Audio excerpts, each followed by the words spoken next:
Hi, welcome back to On the Roads. Today we're going to be talking about our January budget. And luckily that doesn't cause any tension at all with anybody, so we should be fine today. Yeah, we are fine. Please do us a favor and leave some comments, as well as if you like the video, please hit the like button. It helps YouTube distribute the video to others. Our January travel budget, which is from the 6th of January to the 31st of January. Moving forward, all of our monthly budgets will be at the start and end of each month. So, budget is primarily my area of responsibility, and Doug focuses on all things tech. We say travel budget because we have other budget items that are not connected to travel. Our annual travel budget is $55K a year, or approximately $4,600 a month. How did we come up with that number? Honestly, it was a stab in the dark. We had numerous conversations on this, and we watched multiple YouTubers of like-minded travelers like ourselves, and we landed at $55K. We'll see if we hit it at the end of the year, and doing all possible to achieve that. But our travel style is more about comfort than being on a budget. So what comfort level means to me is a king-size bed, or at least a queen-size bed. We just finished a Airbnb with a double for 2 weeks, and honestly, that was just a bit too tight. So we're also looking for a workspace area because, as you can tell, we're YouTubers and we need to be able to set up various techs and things. Also looking for a modern bathroom, a place with a refrigerator and a microwave. Doesn't have to be a full kitchen, as a lot of our accommodations will be towards hotels, as we're using points for hotels. Another area of the budget is meals. And truthfully, we've never been one to cook at home. We kind of did a lot of pre-made things at home or go out to eat. And so we're never one to make big meals at home. However, we are smart about the meal planning that we do have. Whenever we do go out, we either share the meal or take half of the meal home for another meal as leftovers. The ultimate goal that I have in my head is about $50 per day for meals. And as I mentioned, credit cards and frequent flyer points, anytime that I can use points, either for airfare or for food, accommodations, it helps offset the budget. So, and we're using frequent flyer points for some short hauls, but not for the longer hauls, because honestly, we're looking to use repositioning cruises moving forward for long haul flights. Okay, so here we go. We're going to start reviewing the actual numbers of what we actually did spend. This is in alpha order, and so we start with accommodations. In Belize, we spent $1,460.64, which included pre- and post hotels. We stayed a night, the first night in Belize City before heading to San Pedro, and then we did the same thing on the return. We spent a night at a hotel before going to the airport. Guatemala, for the month of January, we spent $430.60. That also included a free Hilton at the Guatemala City airport before heading on to Antigua, Guatemala. So as I mentioned, wherever possible, I will look to use frequent flyer points. So our flight from Phoenix to Belize just needed tax. So we use points to pay for the flight, and it only cost us $14. The flight from Belize City to Guatemala City was $333 per person, or a total of $666. We move into a general category, and general kind of is that miscellaneous category. So in Belize, we spent $28.86. specifically on two items. Doug wanted some water shoes to go into the ocean, and I needed a new cell phone cover. So that's there. In Guatemala City, we paid $24.11 for some items at the pharmacia. Our groceries in Belize, $198.98. And for Guatemala, $158.31. Laundry. Now, the good thing about laundry for us in Belize is we had a washer and dryer in the unit, the Airbnb unit, so there was no cost. And in Guatemala, we did use a local service. Doug, why don't you share about what that local service was like? It was actually quite interesting. I had to pack all of our dirty clothes into my backpack and walk about half a mile up the street and drop them off at the laundry. They don't actually have coin-operated laundries. They do the laundry for you. So, and the next day I would go pick it up. So it was an overall pretty good experience, especially since I thought I had lost our house keys and the lady actually found them in our laundry for us, thank God. But it was a pretty good experience. And I was concerned about local service, how fresh would the clothes smell? And they smelled wonderful, actually. So all in all, it was a great experience. So moving on to restaurants. So in Belize, look at that number. Yes, we spent $1,075.89. Belize, we actually kind of we looked at it as a vacation as opposed to starting slow travel. Many reasons behind it. Kind of, one, we did a lot of work to get us to start our slow travel, and we needed to decompress. So we decided to loosen the budget a bit and go into vacation mode.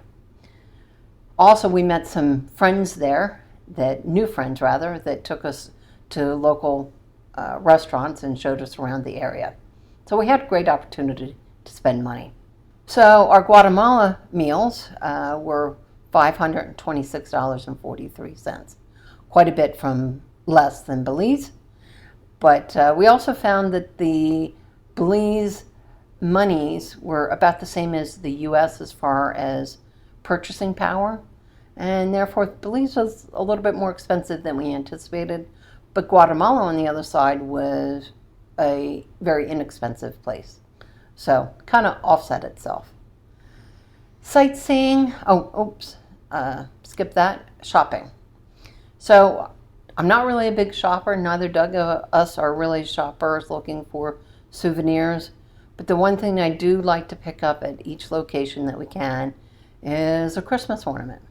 So I picked up one in Belize and one in Guatemala City. So that was a total between the two of $18.42. So sightseeing in Guatemala, we did two things in January. One was Doug did a volcano hike, and then we both went to the St. Augustine Museum, which was really kind of quaint and charming from the standpoint it was a church, the St. Augustine Church, that had collapsed during the earthquake of 1773. So it was really kind of interesting just to walk around and see what the ruins looked like. Transportation. Now, transportation includes taxis and other forms of transportation. As you've noticed here, I've got, in Belize, we paid $450 for 2 weeks for the use of a golf cart. And then it was various transportations to and from the pier, to and from the airport. And then in Guatemala, we paid $90.52. What we kind of learned along the way is wherever possible, if Uber is available in that location, we're probably going to use Uber in that location. We took a taxi from the Hilton in Guatemala City to Antigua, Guatemala, and were quoted one price And then when we looked later at Uber, it was almost half the price. So moving forward, we're simply going to use Uber wherever possible. And then we have fixed cost. And these are monthly costs that are associated with our travel. So the first thing is our health insurance. Now we'll go into a separate video of what health insurance that we've selected and the why and all that, but we'll go into that in later detail. So we pay that on an annual basis, so I divided the number by 12, and for the two of us, we pay $304.89 on a monthly basis. But as I said, I prepay it annually to save some money. We then have our cell phone, and on the cell phone, we have about $10 per person per month for eSIMs, along with using Google Voice that has no charge. Yet again, there'll be a future video coming up on actually how we do that. And we still have our streaming that we like, Prime and Netflix. Along within Prime, I like Acorn and BritBox. I like to watch my British murder mystery series. And Doug, we both watch YouTube. And honestly, we just didn't feel like paying for the commercials, so we paid for the premium of YouTube Premium. And then the last fixed cost we have is $28. And that's for the cost of making videos, not the equipment. The equipment's already been paid for, but it's the monthly cost of making videos, whether it be sound bites or stock images or hosting the website.